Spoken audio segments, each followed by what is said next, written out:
ரொம்ப காலத்துக்கு முன்னால் விஸ்வாவசு அப்படிங்கிற கந்தர்வனுக்கு வித்யாவதின்னு ஒரு மகள் இருந்தா. அவள் சின்ன வயசுலேருந்தே அம்பிகையிடம் பக்தி கொண்டிருந்தா. அவங்க அப்பாக்கிட்ட நான் ஒரு நல்ல புண்ணியஸ்தலத்தில் போய் அம்பிகையை பூஜை பண்ணணும் அப்படின்னு கேட்டா. அவங்க அப்பாவும் அந்த காலத்தில் கடம்பவனம் அப்படின்னு அழைக்கப்படுறதும் இந்த காலத்தில் மதுரைன்னு அழைக்கப்படுகின்ற இந்த புண்ணியஸ்தலத்துக்கு கூட்டிகிட்டு வந்து இங்கே சக்தி பீடங்களில் மந்திரினி பீடம்னும் ராஜமாதங்கி ஷியாமளா பீடம் அப்படின்னு சொல்லப்படுகிற கோயில் இருக்குது. இங்கே நீ அம்பிகையை பூஜை பண்ணு அப்படின்னு அவளை விட்டுட்டு போனார். வித்யாவதியும் அங்கே இருந்து அம்பிகையை தியானம் செய்து பூஜை செய்து கடும் விரதங்களும் கடுந்தவமும் இயற்றி அம்பிகையை மகிழ்வித்தார். அவளுடைய பூஜைகளில் மகிழ்ந்த அம்பிகையும் மனம் இறங்கி அவள் முன் ஒரு 3 வயது சிறுமியாக காட்சி கொடுத்தாங்க. உனக்கு என்ன வனம் வேண்டும் அப்படின்னு கேட்டாங்க. வித்யாவதியும் அம்மா உங்ககிட்ட என்றும் மாறாத பக்தி ஒன்றே எனக்கு போதும் அப்படின்னு சொல்லும்போது வேறு வரம் கேளு அப்படின்னு சொன்னாங்க. அப்போ என் முன்னால் நீ இப்படி ஒரு சின்ன சிறுமியாக வந்திருக்கிற மாதிரி எனக்கு மகளா நீ வரணும் அப்படின்னு கேட்டாங்க. அம்பிகையும் அடுத்த பிறவியில் நான் உனக்கு மகளாக வருவேன் அப்படின்னு சொல்லி வரம் கொடுத்து மறைந்தாங்க. அந்த மாதிரி வித்யாவதி மறுபிறவியில் சோழ நாட்டில் சூரசேனனுக்கு மகளாக காஞ்சனமாலை அப்படிங்கிற பேரோடு வளர்ந்து வந்தாங்க. அந்த சமயத்தில் மதுரையில் மலையத்வஜ பாண்டியன் அரசாட்சி புரிந்தார். அவர் நீதி தவறாத நல்ல அரசாட்சி கொடுத்தார். அந்த மன்னனுக்கு காஞ்சனமாலையை மனம் முடித்து வச்சாங்க. தம்பதியர் இருமனம் ஒத்து அன்போட வாழ்க்கை இன்பமாக வாழ்ந்து வந்தாங்க. அவங்களுக்கு ஒரே ஒரு குறை இருந்தது, நீண்ட காலமாக மக்கட்பேறு இல்லையே அப்படின்னு. அப்போ பெரியவங்களுடைய வழிகாட்டுதல் படி அந்த அரசன் மலையத்வஜ பாண்டியன் புத்திரகாமிஷ்டி யாகம் செய்ய ஆரம்பித்தார். ரொம்ப காலத்துக்கு முன்னால் தசரத மகாராஜா கூட குழந்தை வேண்டி புத்திரகாமிஷ்டி யாகம் தானே செய்தார். அதே போல தான் மலையத்வஜ பாண்டியனும் புத்திரகாமிஷ்டி யாகமே செய்தார். யாகம் ரொம்ப சிறப்பாக நடந்தது. யாகம் முடிவில் வேள்வித்தீயிலிருந்து 3 வயதில் ஒரு சிறுமி வெளியே வந்து இறங்கி வந்து காஞ்சனமாலையின் மடியில் அமர்ந்து அம்மான்னு கூப்பிட்டாங்க. அந்த நிமிஷம் காஞ்சனமாலைக்கு தன்னுடைய பழைய பிறவியும் வித்யாவதியாக தனக்கு அம்பிகை கொடுத்த வரமும் ஞாபகத்துக்கு வந்து அவள் ரொம்ப மகிழ்ச்சி அடைந்து இந்த குழந்தைய ஆறத்தழுவி பிடிச்சிக்கிட்டா. ஆனால் மலையத்வஜ பாண்டியனுக்கு மனசில் ஒரு சின்ன வருத்தம். எனக்கு பின்னால் ஆட்சி பண்ணுறதுக்கு ஒரு ஆண் வாரிசு வேணும்னு தானே யாகம் பண்ணேன், இப்படி ஒரு பெண் குழந்தை வந்திருக்குதே, அதுவும் இயற்கைக்கு மாறாக 3 மார்பகங்களோடு வந்திருக்கே அப்படின்னு மனசுக்குள்ளே அவருக்கு ஒரு வருத்தம் இருந்தது. அந்த நேரம் வானத்தில் ஒரு அசரீரி கேட்டது. அரசனே, நீ வருத்தப்படாத, இவளை ஒரு இளவரசனை போலவே வளர்த்து வா. இவளுக்கு தகுந்த பருவத்தில் அவளுக்குரிய கணவனை பார்க்கும்போது அந்த 3வது மார்பகம் மறைந்துடும் அப்படின்னு அரசரீரி கேட்டதும் அரசனும் ரொம்ப சந்தோஷப்பட்டு கவலையெல்லாம் மறந்து அவளை தடாதகை அப்படின்னு பேர் வச்சு ரொம்ப சீரும் சிறப்புமாக வளர்த்து வந்தார்.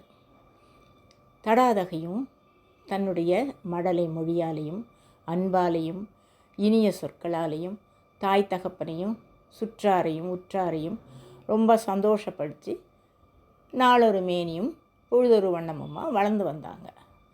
உரிய பருவத்தில் ஒரு இளவரசனுக்கு என்னென்னலாம் கற்பிக்கணுமோ எல்லாத்தையும் ராஜா அவளுக்கு கற்பிக்க ஏற்பாடு பண்ணார். அம்பிகையே குழந்தையாக வந்தவள் இல்லையா, அவளுக்கு கற்பூர புத்தி என்னெல்லாம் சொல்லி கொடுத்தாங்களோ அத்தனையும் ரொம்ப சீக்கிரத்தில் படிச்சுக்கிட்டாங்க. ஆயக்கலைகள் 64 நல்லா படித்தாங்க. நுண்கலைகள் ஆடல் பாடல் தவிர போர்க்கலைகள், யானை ஏற்றம், குதிரை ஏற்றம், வில் பயிற்சி, வாழ் பயிற்சி எல்லாத்துலேயும் நல்ல சிறந்து விளங்கினாங்க. பார்க்க பார்க்க தாய் தகப்பனுக்கு ரொம்ப மகிழ்ச்சி. இப்படி ஒரு அறிவான பிள்ளையை நாம் அடைஞ்சிருக்கோமே அப்படின்னு கடவுளுக்கு ரொம்ப நன்றி சொன்னாங்க. இப்படியா வளர்ந்து வந்தாங்க தடாதகை பிராட்டியார். ஒரு காலத்தில் மலையத்வராஜன் எனக்கு தளர்ச்சி வருது முதுமையின் காரணமாக அப்படின்னு கருத ஆரம்பித்தப்போ அமைச்சர்களெல்லாம் கேட்டுட்டு தடாதகை பிராட்டியாருக்கு யுவராஜ பட்டாபிஷேகமும் கட்டி வச்சார். அதுக்கப்புறம் சிறிது காலத்தில் கழித்து அவர் முதுமையின் காரணமாக காலமாயிட்டாங்க. அப்பிறகு தடாதகை பிராட்டியாருக்கு ராணியாக பட்டாபிஷேகம் செய்து வச்சாங்க. ஒரு ராணியாக அவங்க அப்பாவை விட உயர்ந்த விதமாக மக்களை காப்பாற்றி நல்ல விதமாக நீதி தவறாத ஆட்சி கொடுத்தாங்க தடாதகை பிராட்டியார். அதனால் ஒரு கன்னி ஆண்ட நாடு அப்படிங்கிறதுனால பாண்டிய நாடு கன்னி நாடு என்று வழங்கப்படலாயிற்று. எல்லாரும் மக்களெல்லாம் ரொம்ப சந்தோஷமாக இருந்தாங்க. ஆனால் பகைவர்கள் என்ன பண்ணாங்க, பாண்டி நாடு தானே, அங்கே என்ன பெண்ணாட்சி நடக்குதுப்பா அப்படின்னு கேலியாக பேசினதும் இல்லாமல் எப்போ அங்கே படையெடுத்து அந்த நாடை அபகரிக்கலாம் அப்படின்லாம் சூழ்ச்சி பண்ண ஆரம்பிக்கிறாங்க அப்படின்னு ஒற்றர்கள் மூலம் கேள்விப்பட்டதும் தடாதகை பிராட்டியாருக்கு மிகுந்த கோபம் வந்தது. நம்மளுடைய படைபலத்தை ரொம்ப இளக்காரமாக நினச்சிட்டாங்களா, இவங்களுக்கெல்லாம் தக்க பாடம் கற்பிப்போம் அப்படின்னு சொல்லி அவங்க நாற்படையோடும் கிளம்பி பகைவர்களெல்லாம் போரிட்டு அழித்து வெற்றி பெற்றாங்க. அப்படியே 8 திக்குகளும் சென்று அஷ்டதிக்கு பாலர்களையும் வென்றார்கள், தேவலோகத்தை வென்றார்கள். அப்படியே கைலாயம் வரை சென்றார்கள். கைலாயத்தில் நந்திதேவர் படையை எதிர்த்து தடுத்து நிறுத்தினார். ஆனால் அவரால் முடியலை. அப்படியே சுவாமியிடம் சென்று ஓடி வணங்கி ஈசனிடம் முறையிட்டார். ஐயா சுவாமி, தெற்கிலேருந்து ஒரு பெண்ணரசி படையோடு வந்திருக்காங்க, அவங்கள தடுக்க எங்களால் முடியலை அப்படின்னு முறையிட்டார். ஈசனும் தானே போர்க்களம் சென்று பார்க்கலாம் என்று வந்தார். போர்க்களத்தில் ஈசன் வந்து நிற்கிறார். மீனாட்சி தடாதகை பிராட்டியார் அவங்கள பார்க்குறார். பார்த்த உடனே அவருக்கு அந்த 3வது மார்பகம் மறைந்தது. போர்க்குணம் போய் பெண்ணுக்குரிய அச்சமும் நாணமும் வெட்கமும் அப்படியே அவங்கள சூழ்ந்து தலை குனிஞ்சிட்டாங்க. கையில் இருந்த வில்லும் அம்பும் கீழே நழுவி விழுந்தது. கூட வந்த அமைச்சர்களுக்கு எல்லாம் புரிந்து போனது. அவர்கள் ஈசனை வணங்கி, சுவாமி, இந்த பெண் தோன்றிய போதே அசரீரி கூறிய மாதிரி அவர்களுடைய 3வது மார்பகம் தங்களை பார்த்தவுடன் மறைந்ததால் தாங்களே அவருக்கு கணவன், நீங்கள் அவங்கள கல்யாணம் பண்ணிக்கணும் அப்படின்னு கேட்டாங்க. சுவாமியும், நீங்கள் மதுரைக்கு திரும்பி போங்க, நான் பின்னாலேயே வந்து திருமணம் செய்து கொள்கிறேன் அப்படின்னு சொல்லி அனுப்பிச்சி வச்சார். அது மாதிரி அவங்கெல்லாம் திரும்பி மதுரைக்கு வந்தாங்க. காஞ்சனமாலைக்கு ஒரே சந்தோஷம். ஈசனாரே என்னுடைய மகளை கல்யாணம் பண்ணிக்க போகிறாரா அப்படின்னு அவங்களுக்கு ரொம்ப மகிழ்ச்சி தாங்கலை. அதே போல் நாட்டில் பாண்டி நாட்டு மக்களுக்கெல்லாம் ஒரே மகிழ்ச்சி. எங்கள் ராணிக்கு கல்யாணம், சுவாமி வந்து கல்யாணம் பண்ணிக்க போகிறாரு அப்படின்னு ரொம்ப சந்தோஷமாக ஆடல் பாடல்னு களிப்புற்றார்கள்.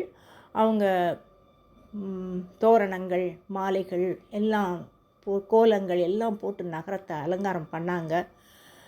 சில நாளில் சுவாமியும் அழகிய சுந்தர புருஷனாக திருமாலும் பிரம்மாவும் தேவர்களும் புடைசூழ மதுரைக்கு வந்து சேர்ந்தார்.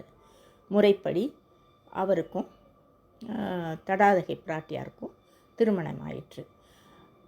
அதன் பிறகு அவர் மதுரையிலேயே தங்கியிருந்து சுந்தர பாண்டியன் என்ற பெயரோட மதுரையை ஆண்டு வந்தார்.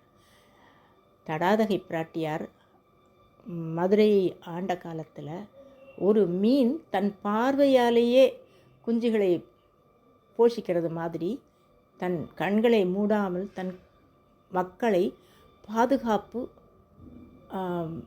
அவங்களுடைய க்ஷேமங்களுக்கு ஆவன செய்தார்கள்.